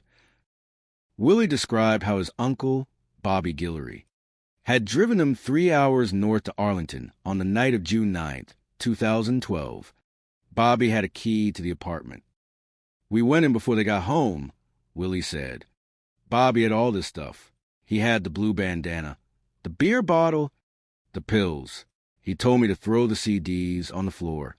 Make it look like some gang did it. He told me to smoke some of the weed and leave it there. And when the couple came home, Stewart asked. They walked in, and Bobby jumped them. Willie said, his voice trembling. The lady tried to run, but I grabbed her. Bobby hit the man with a bat. Then he told me to help him tape them up. We put them in the closet. I didn't know they were going to die. Man, I thought we were just leaving them there. Who gave your uncle the key, Willie? Daphne, the boy whispered. The lady in Houston. My uncle went to her office, and she told him these people owed her money. She said if they didn't pay up, she wanted them dead. She gave him $10,000 to do it. Chapter 6. The Shadow of the Mastermind. The arrest of Bobby Guillory took place in Katy, Texas, on a rainy afternoon in December of 2015. Bobby, a 52-year-old man with no prior criminal record, did not offer any resistance. When presented with his nephew's confession and the search warrant for his own DNA, Bobby broke down. I was so desperate, Bobby said, his tears falling onto the metal table of the interview room. I'd been laid off. I didn't want to be on the street. Daphne, she knew I needed the money. She told me it was simple. She gave me the key. She told me exactly how to make it look like a gang. Robbery. Where did Daphne get the key, Bobby? Stewart asked. She got it from the son-in-law. Bobby said, Chow. He's the one who gave it to her. The revelation was like a sudden gust of wind that clears the fog from a dark road. The pieces of the puzzle, scattered for 3 years, fell into place with a terrifying precision. On the 31st of August, 2016, the police executed a search warrant at the home of Daphne Wright in Houston. Inside her office, investigators found a leather-bound ledger. The ledger was a catalog of belief and desperation. It listed dozens of names from the local Vietnamese community, with numbers written next to them. $10,000, $20,000, $40,000. Next to the names of Hong Lu and Chow Tran, the numbers were much larger, reaching nearly $300,000. The prosecution offered Chow Tran a deal. In exchange for his full, honest testimony against Daphne Wright and Bobby Guillory, he would receive immunity from prosecution. We needed the puppet master, the district attorney would later explain. Without Chow's testimony, we couldn't prove that Daphne was the one who ordered the hit. We had to make a deal with the devil, to catch the hand that held the strings. During the trial in August of 2019, Chow Tran took the stand. He described how Daphne had used her spiritual influence to dominate his family's life. She told my mother-in-law that the spirits demanded a sacrifice. Chow testified, his voice flat, almost devoid of emotion. She said if we could not pay the debt, my mother-in-law should offer herself so we could collect the insurance money and pay her. My mother-in-law agreed. She wanted to save the family from the curse. The defense attorney pointed at Chow, his voice ringing through the courtroom. You wanted the money. You let these men into your parents' home. You gave them the key, and you sat in your house playing cards while they died. I was under her power, Chow whispered. She controlled my mind. The jury did not believe Chow's claims of spiritual control, but their mandate was to judge Daphne Wright. On the 1st of September, 2019, Daphne was found guilty of capital murder and sentenced to life in prison without the possibility of parole. Bobby Guillory received the same sentence. Willie Guillory, who had cooperated with the state, was sentenced to 20 years. Chow Tran walked out of the courtroom a free man, though he carried a debt that no ledger could ever record. Detective Stewart stood on the steps of the courthouse, watching the summer rain wash over the pavement. It will never sit well with me that Chow is not in prison. Stewart said to his partner as they walked back to their car. But the truth has its own way of catching up. What is done in the dark always finds a light.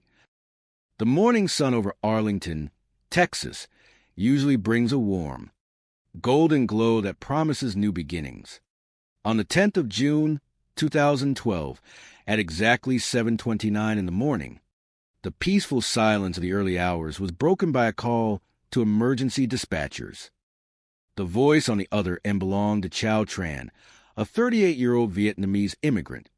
His tone was a mixture of worry and hesitation as he requested a welfare check on his elderly in-laws, Long Nguyen and Hong Lu. The dispatcher, trying to gather the necessary details, asked for the names of the family members in question. Chow explained that his father-in-law was named Long, spelling it out carefully, and his last name was Nguyen, also spelling it out. He mentioned that his father-in-law was 70-something years old. Chow explained that his son and his wife had gone to the residence to check on them. They had looked through a window and noticed that things inside had fallen down, suggesting that something was terribly wrong. The responding officers were dispatched immediately. Among them was Officer Weller, a dedicated professional who had seen many things in his career, but was unprepared for what lay ahead when he arrived at the apartment complex. He noticed a large group of family members standing outside. It was unusually early for a welfare check, and the sheer number of concerned relatives gathering on the pavement indicated that this was no ordinary Sunday morning. The family explained that they were too terrified to enter the home themselves. They had noticed that a window to the residence was wide open and that the interior appeared in complete disarray. Officer Weller, holding his flashlight, stepped through the entrance to perform his duty. Chapter 2, The Discovery. Upon entering the apartment, the signs of disturbance were immediately clear. The living room was in complete disarray, resembling a burglary. The kitchen and bathroom were empty, leaving only the master bedroom unchecked. Officer Weller walked into the bedroom. At first glance, the room appeared empty, and he began to feel a sense of relief, hoping the elderly couple had simply gone out for an early morning walk. However, as he turned to leave, his flashlight caught hand smudges on the wall next to a very small closet. An instinctual hesitation came over him. Every feeling inside told him that opening that door would change everything, yet his duty required him to check every corner. He slowly opened the closet door. Inside the small space, he discovered the elderly couple. They were hog-tied with duct tape, which also covered their heads and mouths. There was blood indicating a violent struggle. Officer Weller, a veteran with 14 years of experience, was momentarily frozen in shock. He walked out of the bedroom into the middle of the living room, unable to speak or use his radio immediately. Once he gathered his composure, he requested a supervisor and a crime scene unit. Chapter 3, The Investigation Begins. When the Arlington homicide investigators arrived, they were deeply saddened by the scene.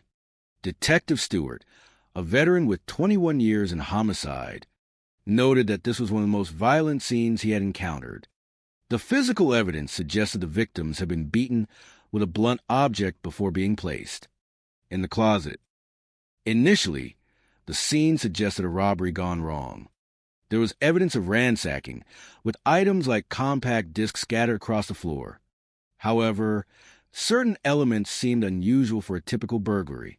On the coffee table, investigators found a plate of crushed prescription pills and a marijuana cigarette. Most notably, a light blue bandana was wrapped around a beer bottle, placed almost like a calling card. In Arlington, there were active youth groups and gangs known to use specific colors. The light blue bandana suggested potential gang activity, but the extreme violence against an elderly couple did not align with typical local gang behavior. Long Nguyen and Hong Lu had immigrated to the United States from Vietnam in the year 2000, seeking the American dream. They settled in Arlington, a vibrant city in Tarrant County, with a supportive and large Vietnamese community. The community had grown significantly since 1975, with many families establishing successful businesses and maintaining their cultural heritage. The couple had started a commercial sewing business, enlisting the help of their son-in-law, Chow, who spoke English well and managed relations with contractors. For nearly a decade, the business thrived, even securing contracts with major corporations, including Disney. However, by 2011, the business faced financial difficulties after losing these key contracts. Chapter 4: Spiritual Searches and Hidden Debts. In times of great difficulty, the family turned to traditional beliefs to seek guidance and find a way forward. In Vietnamese culture, many families hold deep respect for spiritual advisors who offer guidance during major life challenges such as financial distress or family disharmony. Searching through a local Vietnamese newspaper, Chow and his mother-in-law, Hong, found an advertisement for a spiritual advisor located 250 miles away in Houston. The advisor, Daphne Wright, advertised services to remove negative curses and bring good fortune. Hoping to restore their business, Chow contacted Daphne and arranged a meeting at her Houston home. She performed a traditional ritual, giving the family hope that their fortunes would improve. However, as the business continued to struggle, the family became deeply indebted to her. Daphne began providing her services on credit, and over time, the debt ballooned to an amount between $250,000 and $280,000. As the pressure to pay increased, the family found themselves in a difficult position. Chapter 5: Unraveling the Truth. On the 11th of June, 2012, the medical examiner confirmed that the cause of death for both victims was suffocation due to the extensive duct tape wrapped around their faces. This finding confirmed that the perpetrators intended to cause serious harm, ruling out a simple robbery. Shortly after, Detective Stewart received a call from an insurance company. It was revealed that the victims carried life insurance policies totaling $1 million, with Chow Tran named as a beneficiary. When questioned, Chow explained that the policies were intended to ensure the continuity of the family's sewing business in the event of a tragedy. He provided a clear alibi, explaining that the family had been celebrating his father-in-law's birthday until late the previous evening, with no immediate matches for the DNA found on the marijuana cigarette at the scene. The case remained unresolved for 3 years. Then, in 2015, a breakthrough occurred. A young man named Willie Guillory was arrested for a felony in Houston. Because he had reached adulthood and was convicted of felony, his DNA profile was entered into the national database. The system identified a match between Willie's DNA and the evidence recovered from the apartment in 2012. At the time of the offense, Willie was only 16 years old, which is why his profile had not been in the system earlier. Chapter 6: The Confession. When questioned by investigators, Willie became emotional and confessed to his involvement. He explained that his uncle, Bobby Guillory, had asked him to help with a task in Arlington. On the 9th of June, 2012, they made the 3-hour drive from Houston. Willie stated that they had been given a key to the apartment to stage a burglary. They placed the beer bottle, the blue bandana, the pills, and the marijuana cigarette to make it look like a gang-related incident. He explained that once the couple returned home, Bobby confronted them, and they subsequently secured them in a closet. Willie revealed that the entire plan was organized by Daphne Wright, who wanted to collect on the family's debt. He stated that Daphne had told Bobby she wanted the couple gone if the debt was not paid, promising Bobby $10,000 for his assistance. Bobby Guillory was arrested on the 16th of December, 2015. He also confessed, confirming that Daphne was the organizer of the plan. He claimed that Daphne had obtained the apartment key directly from Chow Tran. Chapter 7: Justice and Resolution. Investigators arrested Daphne Wright at her Houston home. A search of her residence revealed detailed ledgers showing that she charged substantial fees, ranging from $10,000 to $40,000 for her spiritual services. Chow Tran, facing significant evidence of his involvement, agreed to cooperate with the prosecution in exchange for immunity. He testified that the family felt immense pressure to pay Daphne, believing she possessed powerful spiritual influence over their lives. He claimed his mother-in-law had suggested sacrificing herself so the family could collect the insurance money to pay the debt, though investigators remained skeptical of this explanation.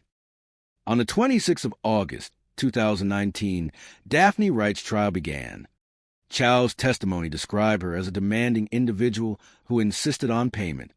The defense argued that Chow was the primary beneficiary of the insurance payout and questioned his credibility. In September 2019, the jury found Daphne Wright guilty of capital murder. She was sentenced to life in prison without the possibility of parole. Bobby and Willie Guillory also faced legal consequences for their roles in the tragedy.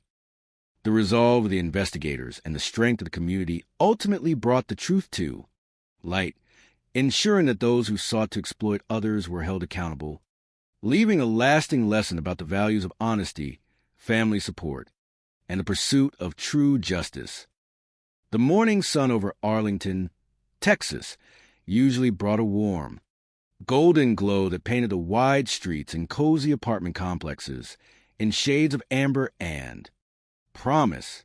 It was the 10th of June in the year 2012, a season when the summer heat was just beginning to settle over the plains of Tarrant County. For years, the city had been a sanctuary of hope, a place where families from all corners of the world came to weave their own unique threads into the grand tapestry of the American dream. Among them was a vibrant, close-knit Vietnamese community that had flourished since the late 20th century, bringing with them a rich heritage of resilience, deep-rooted traditions, and an unshakable belief in the power of hard work and family unity. On this particular Sunday morning, at exactly 7:29, the peaceful atmosphere of the neighborhood was gently interrupted by a call to the emergency. Dispatchers. The caller was 38-year-old Chow Tran, a Vietnamese immigrant who worked closely with his family. His voice, though carrying the soft, hurried cadence of someone deeply worried, was polite as he requested a welfare check on his elderly in-laws, Long Nguyen and Hong Lee. He explained to the operator that his father-in-law was in his 70s and that the family had gathered outside the apartment because things simply did not feel right. The windows to the residence were unusually open, and a quiet, heavy stillness hung over the home that normally bustled with the sounds of morning tea and family chatter. Too anxious to enter the home themselves, the family waited on the sidewalk, their hearts heavy with a quiet apprehension. Soon, the familiar blue lights of an Arlington police cruiser glided to a stop near the curb. Officer Weller, a dedicated officer with 14 years of experience, stepped out of his vehicle. He noted immediately that this was not a typical welfare check. Usually, such requests came from distant relatives or neighbors who had not seen someone for days. Here, an entire family stood together in the early morning light, their faces etched with a mixture of hope and fear. Officer Weller greeted the family warmly, offering a reassuring smile before heading up the steps to the apartment. He knocked firmly, calling out into quiet air, but only silence responded. Stepping through the entrance, his eyes scanned the rooms. At first glance, the apartment appeared to be in disarray, with items scattered as if a hurried search had taken place. There was a strange mix of household items out of place, but the officer remained focused on his primary mission, finding the sweet elderly couple and ensuring they were safe and sound. He checked the living room, the kitchen, and the small bathroom. Finding them empty, he moved toward the master bedroom. Under the morning light filtering through the window, the room seemed quiet. Believing for a brief moment that perhaps the couple had simply gone for an early morning walk to enjoy the cool breeze, Weller turned to leave. But as he did, his flashlight caught faint smudges on the wall adjacent to a small closet. A quiet instinct, honed by over a decade of service, urged him to pause. With a gentle hand, he opened the closet door. In that quiet, cramped space, the devastating reality unfolded. The elderly couple, Long and Hong, were gone. They had been bound securely with heavy duct tape, their heads wrapped in a way that spoke of an unimaginable, silent struggle. There were clear signs of a violent encounter. Weller felt a profound wave of shock wash over him. For a moment, the veteran officer stood in absolute silence, unable to speak or even reach for his radio.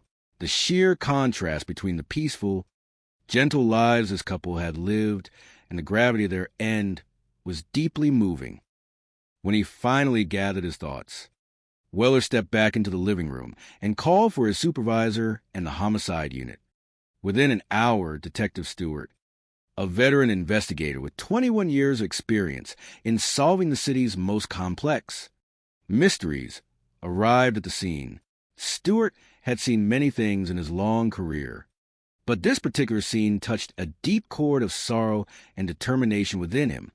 The victims were gentle, harmless souls who were deeply loved by everyone in their neighborhood. As the forensic team began their meticulous work, they discovered several unusual details scattered around the apartment. On the coffee table lay a plate with crushed prescription pills and a discarded marijuana cigarette.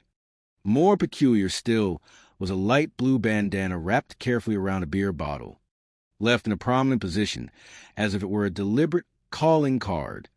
To an outsider, these clues strongly suggested the work of local street gangs, which were known to occasionally operate in the wider county. However, Detective Stewart and his team possessed a deep understanding of human behavior and criminal patterns. The scene felt almost too orchestrated, as if someone had read a manual on how to make a crime look like a random burglary gone wrong. Most street gangs did not leave such perfectly curated evidence, nor did they typically target elderly couples in such a highly personal, intensely violent manner. The extensive use of duct tape, 10 feet wrapped around Long and 25 feet around Hong, indicated a dark, deliberate intent to ensure they could not speak or survive. It was not a simple robbery. It was a targeted act. To understand why anyone would wish harm upon such a beloved couple, the detectives began to immerse themselves in the history of Long Nguyen and Hong Lee.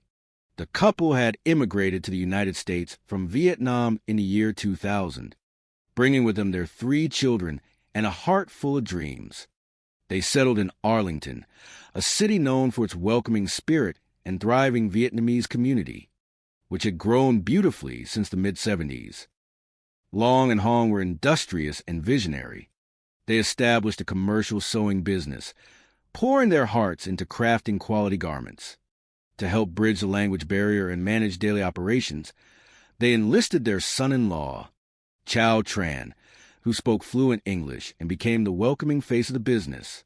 For nearly a decade, their dedication paid off handsomely. They secured prestigious, lucrative contracts with major commercial giants, including global entertainment brands like Disney. They were living the true American dream, providing a beautiful legacy for their children and grandchildren. Yet, as is sometimes the case with business, the tides of fortune began to shift. By the year 2011, the sewing business faced severe setbacks, ultimately losing its major contracts. As financial pressures mounted, the family felt a deep sense of worry. In many traditional Asian cultures, when faced with sudden, inexplicable misfortune or impending ruin, it is common to seek spiritual guidance. For thousands of years, people have believed in lucky gods and spiritual protectors who can help restore balance, peace, and prosperity to a home, hoping to lift what they believe to be a spiritual cloud over their business. Hong Lee and her son-in-law, Chow, searched through a local Vietnamese newspaper. There, they found an advertisement for a spiritual advisor named Daphne Wright, who operated out of Houston, some 250 miles away. The advertisement claimed that Daphne possessed a unique ability to remove powerful curses and bestow blessings of good fortune upon struggling businesses and families. Desperate to save the family legacy, Chow contacted Daphne and traveled to Houston for a consultation. Daphne performed an elaborate ritual, promising that their fortunes would soon turn around. The family felt a renewed sense of hope, believing that their hard work would once again bear fruit. However, behind the facade of spiritual healing lay a web of financial exploitation. Over the course of a year, instead of delivering the promised miracles, Daphne began to charge exorbitant fees for her services. Because the business continued to struggle, the family fell deeper into debt, not to traditional banks, but to Daphne herself. She began running their accounts on credit, and the outstanding balance quickly ballooned to an astronomical sum between $250,000 and $280,000. Unbeknownst to the family, Daphne was not a spiritual savior, but a predatory figure who expected every single penny to be paid, regardless of the family's financial ruin. As the investigation in 2012 continued, Detective Stewart received a routine call from an insurance company that instantly shifted the focus of the case. It turned out that Long and Hong had a substantial life insurance policy worth at least $1 million, and one of the primary beneficiaries was none other than Chow Tran himself. When questioned about this, Chow explained calmly that the policy was designed to ensure the sewing business could survive and support the family if either of the elders passed away. Furthermore, Chow and the rest of his family provided airtight alibis for the night of the incident, demonstrating they were all attending a family birthday party and playing cards until late in the evening. With no direct evidence linking Chow or any known suspects to crime, the case slowly began to grow cold. The DNA collected from the marijuana cigarette and the fingerprints on the duct tape did not match any profiles in the national database, which at the time did not include minors or individuals without felony records. For 2 long years, the memory of Long and Hong was kept alive only by the dedicated detectives who refused to let the case be forgotten. Then, in the autumn of the year 2015, a sudden spark of justice illuminated the darkness. A young man named Willie Guillory was arrested in Houston for an unrelated felony involving the theft of a horse. Because he was now an adult facing a felony charge, his DNA profile was entered into the national database. Within days, the system flagged a perfect match. Willie's DNA matched the biological material left on the marijuana cigarette at the crime scene in Arlington from 2012. When detectives brought the 19-year-old Willie in for questioning, they did not mention the murders immediately. Instead, they focused on his parole violations. When confronted with the scientific certainty of his DNA being present inside the apartment where the elderly couple lost their lives, Willie broke down in tears. He confessed his involvement, but insisted he was merely a pawn. He revealed that when he was 16 years old, his uncle, Bobby Guillory, had recruited him for a job in Arlington. Willie explained that on the 9th of June, 2012, they had driven to the apartment complex. His uncle possessed a key to the residence, which allowed them to enter easily and stage the scene to look like a random gang burglary. They scattered items, left the blue bandana and the beer bottle, and waited. When the sweet couple returned home, a struggle ensued. Bobby used a blunt object to subdue them, and together they bound the couple with duct tape before placing them in the closet. When asked why they would commit such a terrible act, Willie pointed directly to a woman named Daphne Wright, a friend of his uncle. Willie recounted that Daphne had approached his uncle, claiming that some people owed her a massive debt, and that if they did not pay, she wanted them gone. She had promised Bobby $10,000 to carry out the deed. With this breakthrough, the police quickly moved to arrest 52-year-old Bobby Guillory at his home in Katy, Texas. Faced with the reality of the evidence, Bobby also confessed, expressing deep remorse and confirming that Daphne Wright was indeed the mastermind who had organized the entire plot. He admitted that Daphne had given him the key to the apartment, claiming she had received it directly from Chow Tran. The revelation of this deep family betrayal sent shockwaves through the investigative team. Detectives traveled to Houston to arrest Daphne Wright. A search of her home revealed detailed ledgers outlining the massive sums she charged her clients for spiritual services, confirming the existence of the nearly $300,000 debt. To secure a conviction against the mastermind, prosecutors made a difficult decision to offer Chow Tran immunity in exchange for his full, truthful testimony. During the emotional trial in August of the year 2019, Chow took the stand.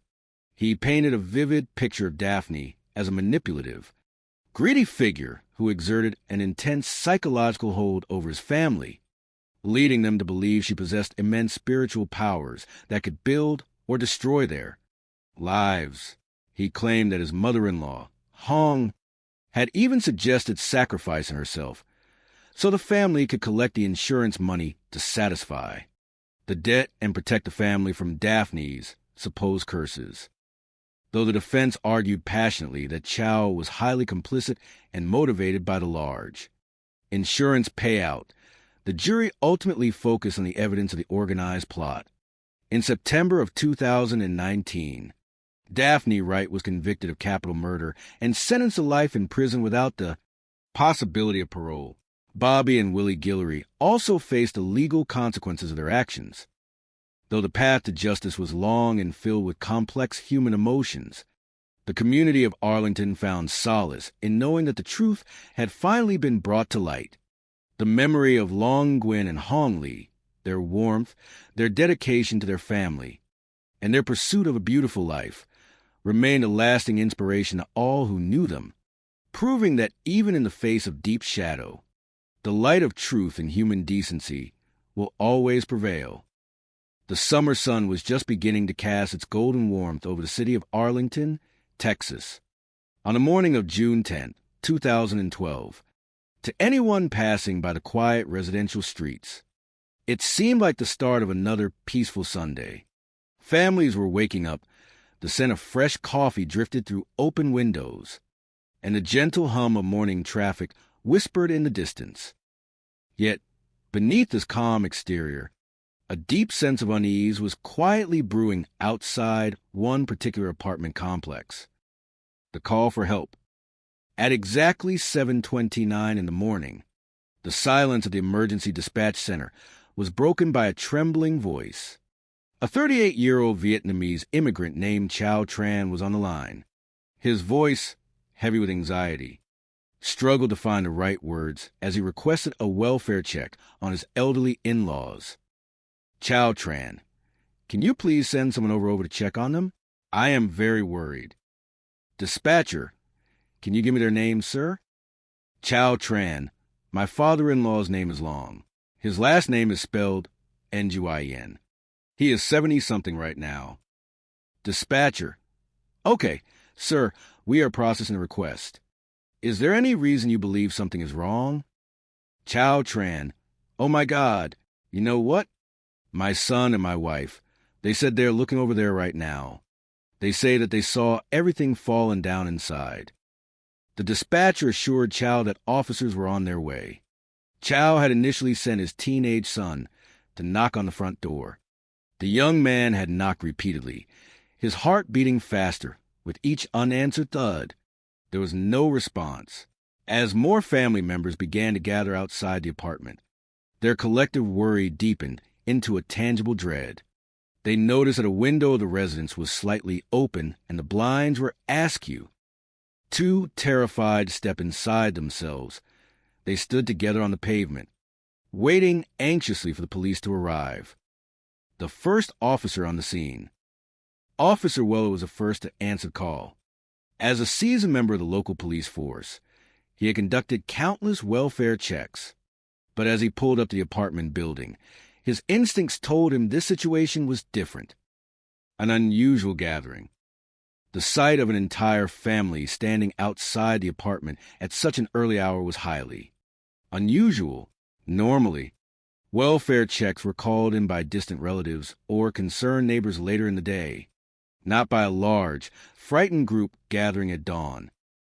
The front door was unlocked. Taking a deep breath, Officer Weller entered the apartment. The interior was in complete disarray, displaying all the classic signs of a burglary.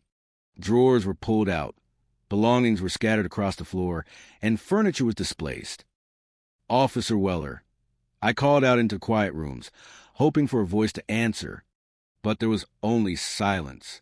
I checked the living room, the kitchen, and the bathroom. Everything was empty. The discovery in the closet. There was only one room left to check, the master bedroom. Officer Weller stepped inside, his flashlight beam cutting through the dimness. At first glance, he did not see anyone. The room was messy, but there was no immediate sign of life. He was about to turn around, thinking the elderly couple might have simply gone out for an early morning walk, when something caught his eye. On the wall next to a very small closet, there were dark hand smudges. A sudden hesitation washed over him. Every instinct warned him of what might lie behind that door, yet his duty compelled him forward. He reached out, grasped a handle, and pulled the closet door open. Inside the cramped space lay the elderly husband and wife, Long Nguyen and Hong Lu. They had been bound with duct tape, their heads and mouths heavily wrapped. It was immediately clear that they had passed away. The sheer scale of the tragedy left Officer Weller in a state of absolute shock. With 14 years of experience on the force, this was the most devastating scene he had ever encountered. He walked out of the bedroom into the living room, unable to speak or even use his radio immediately. He stood there for a long moment, gathering his composure, before finally calling for his supervisor and the crime scene investigation unit. Unraveling the scene.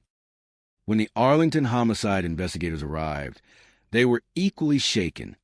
Detective Stewart, a veteran with 21 years in the homicide division, noted that this was one of the most intense cases of his career. ++. Crime scene observations. ++. Traces of struggle near the front entrance carpet. Scattered compact discs and overturned living room items. Crushed prescription pills on the coffee table. A discarded marijuana cigarette. A blue bandana wrapped tightly around a beer bottle. ++. Staged evidence. Initially, the evidence seemed to point directly to a local gang. The light blue bandana wrapped around the beer bottle resembled a known calling card for certain active groups in the area. However, Detective Stewart felt a lingering skepticism. The scene appeared almost too perfectly arranged, as if someone had gone out of their way to create a specific narrative. Detective Stewart, sometimes when a scene looks like a perfect textbook robbery, it means someone is trying very hard to make us look the other way. We began to suspect that the gang elements were deliberately staged. The legacy of Long and Hong. To understand why anyone would target this gentle couple, investigators looked into their history. Long Nguyen and Hong Lu had immigrated to the United States from Vietnam in the year 2000. Like many families who arrived after the fall of Saigon, they sought a peaceful life and a bright future for their 3 children and grandchildren in Arlington, a city known for its vibrant and supportive Vietnamese community. The rise and fall of the sewing business. Upon arriving in Texas, Long and Hong established a commercial sewing business. They enlisted the help of their son-in-law, Chow Tran, who spoke fluent English, to act as the public face of the company. Chow managed contracts and communicated with clients, helping the business secure lucrative agreements, including work for major entertainment brands like Disney. By the year 2011, however, their fortune began to shift. They lost their primary contracts, and the family business entered a severe financial decline. Seeking a spiritual remedy, faced with mounting debts and the fear of bankruptcy, the family turned to traditional beliefs. In many Eastern cultures, when a household faces continuous misfortune, it is common to consult a spiritual advisor to perform rituals designed to lift curses and restore positive energy. Searching through a local Vietnamese newspaper, Chow Tran and his mother-in-law, Hong Le, found an advertisement for a spiritual advisor located 250 miles away in Houston. The advisor, a woman named Daphne Wright, claimed she possessed the ability to remove negative curses and attract good fortune. Desperate to save their business, Chow contacted Daphne and drove to her Houston home for a consultation. Daphne performed a ritual, filling the family with a renewed sense of hope. Unfortunately, this spiritual connection would mark the beginning of a much darker path. The investigation deepens. Following the autopsy at the Tarrant County Medical Examiner's office, detectives learned a heartbreaking detail. The primary cause of death was suffocation due to the immense amount of duct tape wrapped around the victims' faces. This level of violence suggested a deeply personal motive rather than a random robbery. A surprising financial discovery. A breakthrough came when Detective Stewart received a call from an insurance company. It was revealed that Long and Hong carried a substantial life insurance policy worth at least $1 million. When detectives inquired about the beneficiaries, they discovered that Chow Tran was named to receive a major portion of the funds. When questioned about the policy, Chow was cooperative and provided a logical explanation. He explained that since the commercial sewing business was registered in his in-laws' names, the